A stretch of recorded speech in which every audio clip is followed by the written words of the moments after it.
ఒకరోజు అడవిలో ఒక చిన్న ఉడుతకు పెద్ద ఎర్రని మెరిసే ఆపిల్ దొరికింది.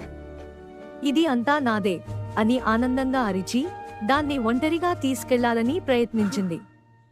ఆపిల్ చాలా బరువుగా ఉంది. ఉడుత లాగింది, జారింది, గుండ్రంగా తిరిగింది. అచపాక్!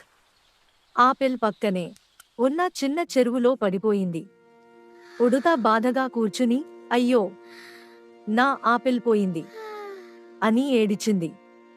పైన చెట్టుపై ఉన్న ఒక తెలివైన కాకి అన్నిటినీ చూసింది. అది కిందికి వచ్చి, నాతో పంచుకున్నావంటే మనిద్దరం సులభంగా తీసుకెళ్లేవాళ్లం కదా అంది. ఉడుతకు తన తప్పు అర్థమైంది. కాకి ఒక కర్ర తెచ్చి ఆపిల్ను అంచుకు నెట్టింది. ఉడుత లాగింది. ఇద్దరూ కలిసి ఆపిల్ను బయటకు తీశారు. ఈసారి ఉడుత నవ్వుతూ, మనిద్దరం పంచుకుందాం అంది. మనసులో, పంచుకుంటేనే నిజమైన ఆనందం ఉంటుందని గుర్తుంచుకుంది నీతి.